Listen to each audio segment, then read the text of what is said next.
also part of the Architects Declare steering group, and I sit on a few panels, including the guys at St. Thomas Urban Health Council, which looks at air quality in urban areas, and a few design review panels in and around London. Thank you. Thanks, Tara. Richard, morning, welcome. Good morning, Liz. Thank you. I hope you can hear me. Yep, loud and clear. So, hi, I'm Richard Davidson. I'm a director of Wilmot Dixon Construction. I'm also a board member for the South East LEP in Essex. And recently I've become a governor as well for Chelmsford College, where I'm going to help drive a sustainability agenda there. One of the big things for those of you who've heard me before is I'm a long-term passionate advocate of sustainable development, having built one of the first UK zero carbon primary schools over 11 years ago. And I'm still being asked questions about how we did that. But Wilmot Dixon has a net zero by 2030 strategy without offsetting. And some of you may also have heard our chief exec, Rick Wilmot, talking on Monday at COP26 in Glasgow with as part of the Aldersgate Group, which is where businesses come together to talk about how we can move forward to that transition to that net zero future. And so obviously there's a lot we can bring to the table, which is what we're trying to do with the construction sector, is to help provide good quality leadership and inspiration on how we can decarbonise. Thank you. Thanks, Richard. John, good morning. Good morning. I hope you can hear me. Thanks for the invitation to join you this morning. I'm director of Habitability Limited and also of LSJR, which is Learning Skills, Jobs and Regeneration. So two bites of the cherry, so to speak. We've been working on habitability, which is a new financial model called Futureproof, which will deliver communities of net zero carbon smart homes. But the sites are more important to us as well, that they're continually adaptable to change. So we build in right at the beginning the opportunity to, for example, to turn car parks either into other buildings or into other facilities which the community needs. The financial backing of this is different to the normal developer finance. We regard distributing value created through home building and also the ability to use profit in a redistributive way. So I can go into detail as we go forward, but what we're trying to do is we're trying to ride the wave that's coming out, obviously, in the discussions that's come about this morning. I mean, Jonathan Porritt talked about solar panels, and our community will have solar panels, every home will have solar panels on them, so that we can trade energy both inside the site and with the grid. So that's a thumbnail of where we are. Thank you very much, Sean. Thanks, everybody. In addition to my role at Lee Evans Partnership, I'm one of the LEP board directors, and I also chair the Coastal Communities Group. So I'm very keen on looking at this issue of clean growth and placemaking. We know that we need growth, don't we? So it's a matter of how we can balance it. There was an interesting discussion by Jonathan Porritt at the beginning about not focusing on the big picture, but I think we maybe do need to ask ourselves a big picture question to start with, which is what could this look like? What would success look like for you panel members in the next 5 years, but also in the long term? What would our vision be as a panel, do you think? If we're thinking about strategy and we're thinking about how to plan, who'd like to go first? Tara? You're smiling. Damn it. No longer smiling from here on in. Keep a straight face. Keep a straight face so I don't pick on you. Exactly. I think I'd like to actually start by rethinking what growth means to us, and actually building on Kate Raworth's idea of the donut economics. And really, when we're thinking about growth and when we're talking about growth, actually the challenge for us is thinking about what makes us as humanity thrive, and that therefore not being growth at all costs, whether it's clean growth, whether it's just focus on GDP, it doesn't really matter. Rather than just thinking of growth, thinking about the idea of thriving. What that means to us is that our addiction to growth, if you like, at at any cost has been destructive, and the need to rethink that aspect, I think, is what's important here. Looking at other metrics of thriving, so rather than just growing, looking at regenerative design, regenerative communities, rather than just degenerative growth. Looking at high ambitions such as the socioeconomic aspects of quality places, so health and well-being, our economic response, how are we upskilling and finding different types of jobs for the future, recognizing that other metrics is what allows us as humanity to thrive beyond I guess what we typically understand growth to be. So in terms of looking at I guess two aspects I want to ensure that we get through is the aspect of not falling short of our social foundation. So social equity,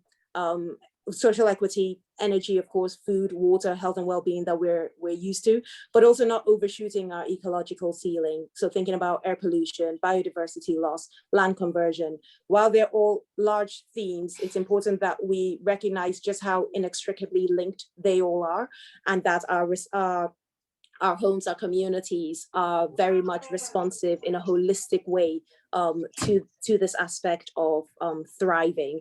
And for me, I think a huge part of that is really thinking about what we already have. So our existing homes, for example, what's the next stage of retrofit looks like. I was lucky to contribute to the LETI retrofit guidance, but also the Architects Declare practice guide that just came out, formally launched at the end of last week, really looking at projects and practice guides and really what it means for regenerative design. So I'll leave it there for now, and I'm sure we can expand on all of those points a little later. Thank you.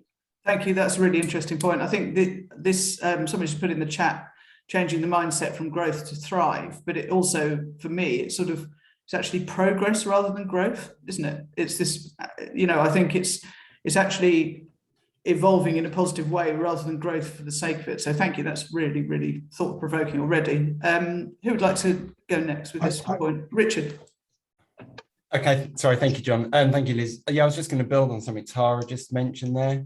Actually, you're talking about growth. There's a lot of people talk about pounds and pence, and actually growth is going to be around value. What do we value? There's a lot of work being done in our sector, in the construction sector, around being able to measure value. So we are now, many of us now recognize and understand how to measure social value. So that's about employment, that's about skills, that's about training, that's about giving people new opportunities. We've got better metrics now on measuring biodiversity gain and biodiversity net gain, which we were talking about. There are three parts to good quality sustainable growth.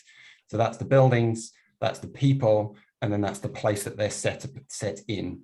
I think we have to bring all three of those together every time we assess a project. So when someone says to me, solar panels, I don't get the payback, it's just like, well, what about the payback of not having a polluting fuel on your house? What about the payback of reducing your carbon emissions? What about how your children feel about those solar panels, or your children's children, or even your neighbors? So I think for us, what does success look like is we move away from tell me the cheapest thing I can do to what's the best value I can create with my actions. And I think there is a place now, we've got some government policy to start measuring value, not cost.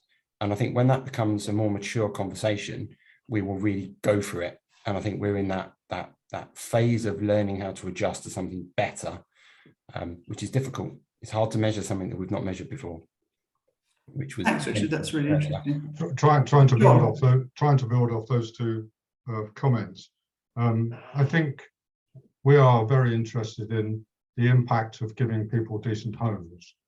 In other words, if you look at the present population, the number of people that are not in decent homes is quite large, and the number of people that are in deprivation is again quite large.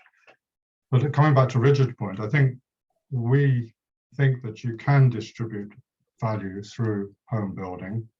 You can create new value by, for example, reducing waste and increasing the speed of build, and, for example, adopting off-site manufacture. Off-site manufacture is not seen at the moment as being economically viable. In fact, if you compare the cost of doing off-site manufacture, it may be 10% more than conventionally, but that's because the scale has not been developed. So in other words, we're still very small scale, but large scale offsite manufacture, I believe, has a lot to offer. And I think development profit too, we can distribute that in a better way down the supply chain. So I think success for us would be to find investors who are prepared to change their view and really go along Richard's line of looking at values. Because if you do that, you do free up some of the way that money is distributed during large-scale site development, and it can be used for other things. In other words, you can produce zero carbon homes as standard without an increase in the amount of money that people have to pay for them. And by doing, if you can do that repeatedly, and our model allows you to do that, you begin to get communities who understand climate change, because we hopefully will change from petrol diesel cars to electric vehicles very soon. There should be the energy on the site to do that. The public realm that we're planning will be spectacular, so that people will understand the need for public realm and how you've got to look after it. So as well as being a company that wants to make profits, I think we have an education role of trying to bring climate change to everybody as a reality and show them how you can mitigate against some of the excesses. Thank you very much, John. I'm desperately scribbling notes as we go, trying to link these all together. There's some interesting points coming into the chat as well, which I think I'm going to ask a question now based on some of the points being raised, which is about challenges. So we've gone from the ideal. Understandably, there's some queries coming through about people questioning how we can go about doing it. What, as the panel, what do you see as the biggest potential disruptors in this journey towards this ideal? There's a mention about volume house builders inevitably in the chat, planning departments. How much do you think we need to get complete buy-in from people? And what do you think the barriers to businesses are? John, would you like to go first this time as you? Yeah, okay. I mean, I think one of the things that I think has come through recently is the way that investment might go in house building. I won't quote it, but there was a very interesting white paper, Scaling Up Institutional Investment for Place-Based Impact, which I think most people may have seen. But it was a combination of the good economy, pensions for purpose, and the place-based impacting project. And they were musing on place-based change and how it could come about. And they've looked at the way the pension fund market operates and whether more assets could come out of the pension fund market and freeing that up. So I think we need to look at and need to be honest about, to get some of these big projects going, you do need very serious investment. And that investment needs to be continuous, because you can't do everything at once. You can't build hundreds of thousands of homes at once. It's not that easy. You can accelerate to a certain extent. So I think it's a combination of having the ideas and then going out and getting the investment that's required. And then this is at a very local level, but it's the same problem that COP26 is having, is how do you get the investment to support the good ideas? And so I think the way the investor market operates as we go forward is going to be quite important. Thank you very much. I wonder if there's a CELEP question related to that. If anybody's got any comments on that, pop it in the chat. Where this investment needs to come from. So if anybody's got any of the people participating got any thoughts on that, pop it in the chat. Richard, any thoughts from you? I was just going to say, I think there's an uncomfortable truth here in this conversation. One of the barriers are homeowners. So we all know that 15% of the UK's carbon emissions come from our homes or from our buildings. And that has actually gone up in the last year, according to the government's Climate Commission figures, which is rather disturbing because all the other sectors have gone down. And we also know that by 2050, 80% of the buildings in 2050 are those that we already have in existence. And it's those buildings that we need to decarbonise. That for me is probably where the industrial let's call it our industrial revolution, is going to occur. So I think we have to look very seriously at ourselves as homeowners and start to take that journey and invest in our own improvements. But I think one of the other things that we need to talk about is it's not just volume house builders. I'm not a volume house builder. We construct all sorts of buildings, including schools and hospitals and other community assets. And I think we also have to make sure that all of those are commissioned as zero carbon. And that's probably where we have to work really hard with local authorities and government and public sector bodies to help them afford to decarbonize as well, because we all know that there is a limited and decreasing pot of money to create those buildings. So we have to show them how that can be done and work smarter together. So I think, and that's where we talk about community cohesion and everything else that comes with that. So I think one of the challenges is that, unfortunately, we've all kind of got to put our hands in our pockets. It's just an uncomfortable truth. I spoke about at a planning meeting last week. So maybe that's a bit dour, but no, I think that's right. You can do certain things. We're experimenting with mixed tenures. We would love to have had totally flexible tenures, but tax and SDLT and God knows what else gets in the way. But if you have a mixed community where, for example, you need to think through how perhaps private renters can move on to affordable housing or move on to shared ownership.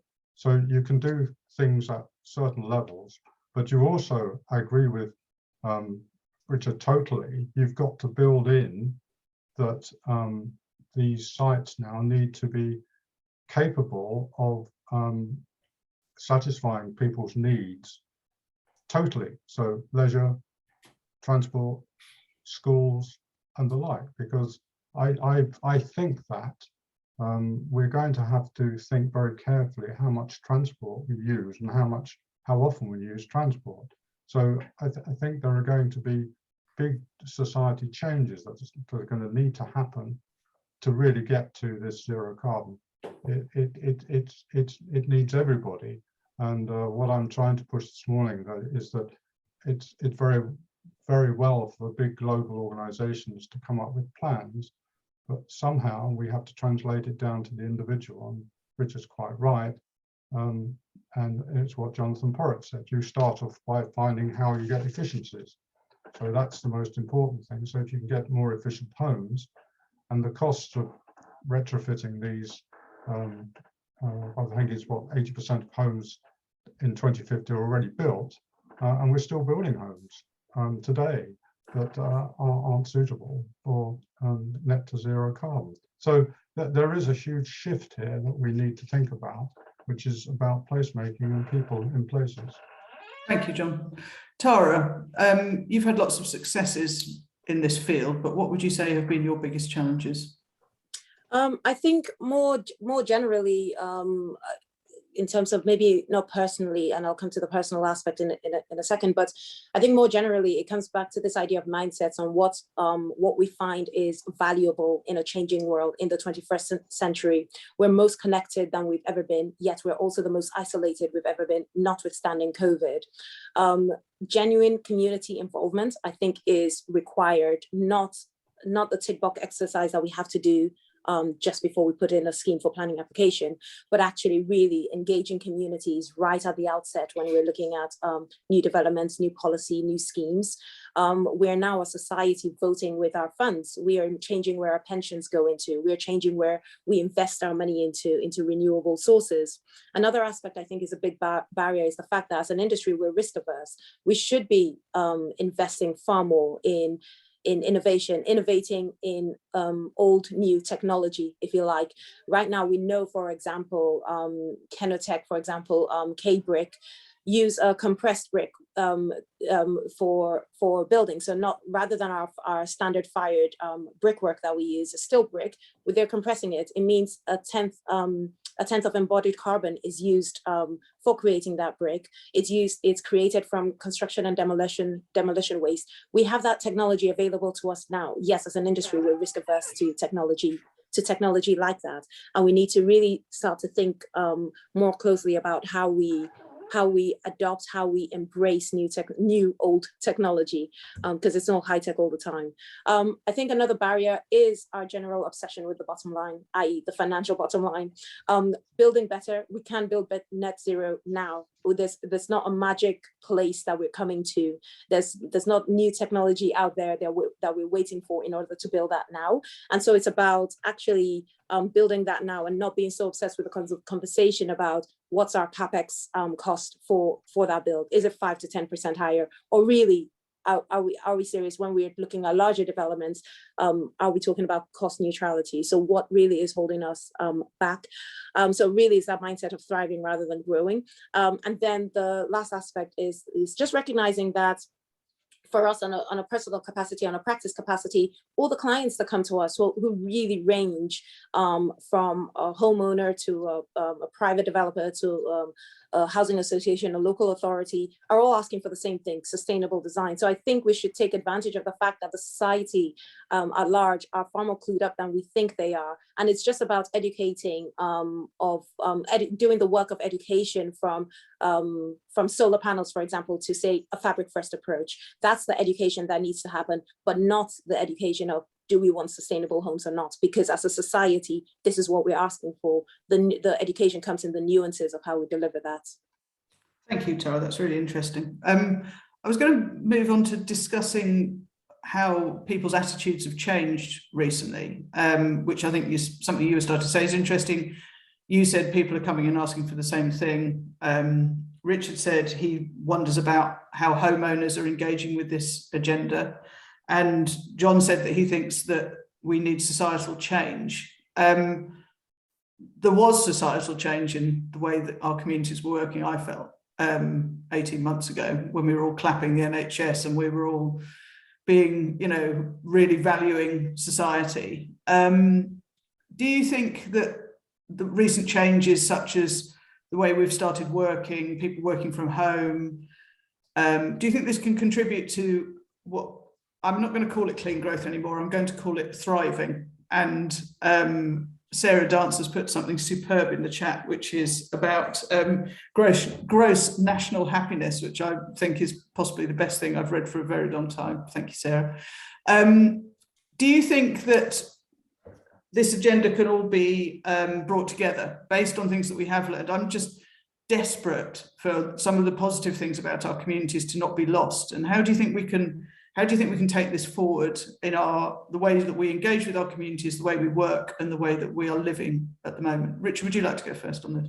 Yeah, no, I think I think there are positives to be taken. We've certainly seen as a business a shift in a lot of our people being able to work from home, looking at how we would actually downsize an office, so that actually reduces the carbon footprint, although we do measure some of our scope 3 emissions. So we will have to measure people's energy consumption at home, which is quite challenging. But that aside, I think we are seeing a community shift. So where we work a lot in, say, schools, for example, schools are so engaged with their buildings, the young people as well as the teachers and the parents, they want better.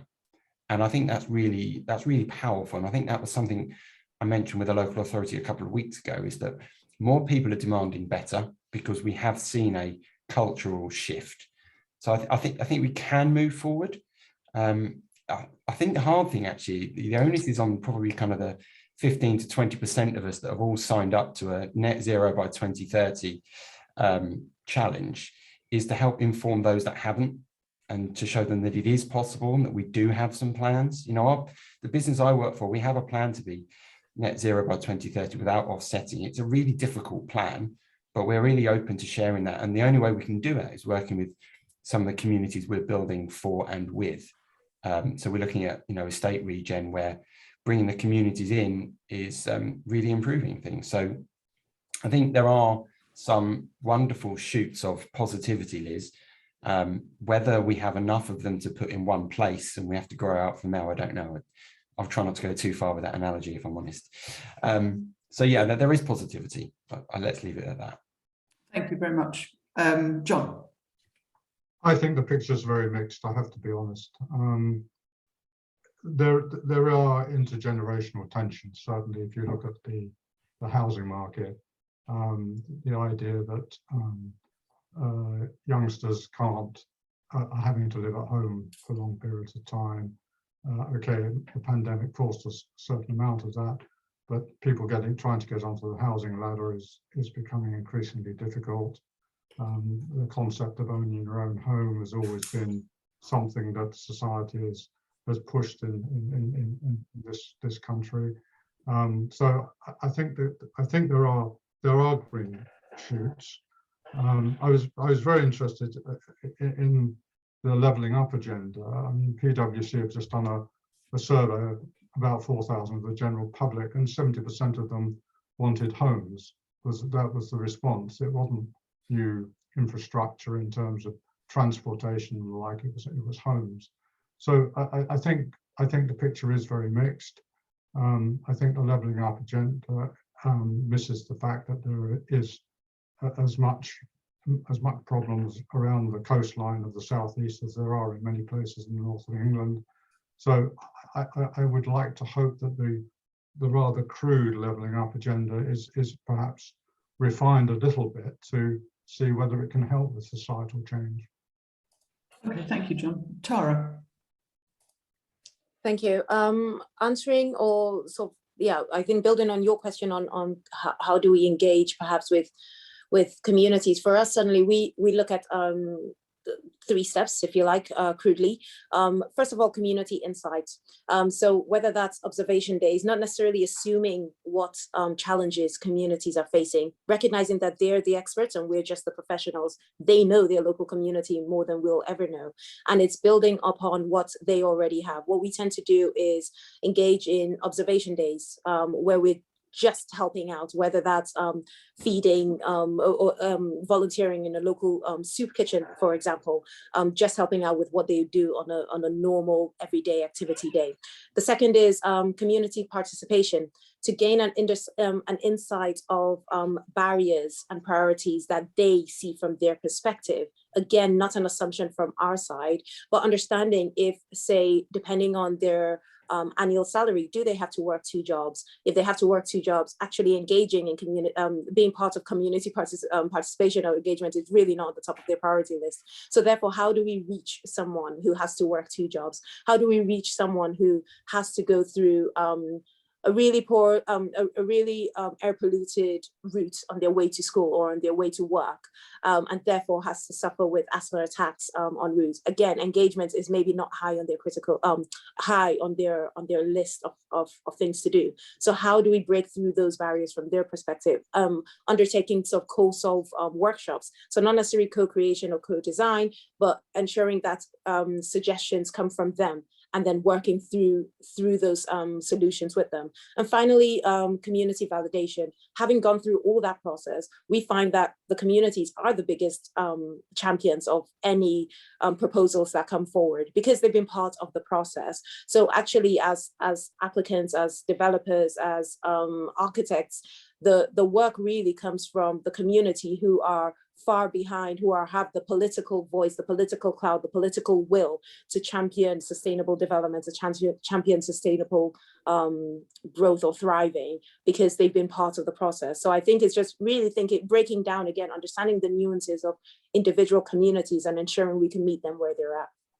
I think that's a really good, interesting point, because I think the thing is that it needs to work for everybody, whether you choose to engage with it or not, doesn't it? It needs to work for the people for whom it is very high on their agenda. And there's comments going on in the chat about inevitably different people have different takes on how concerned people are about it. But I think as professionals in this field and the people who are doing it now, we do have a responsibility to do something that can be people can benefit passively from it. Because as you say, some people's life, the way their lives are, they haven't got time or the inclination to engage with this. So we have that responsibility.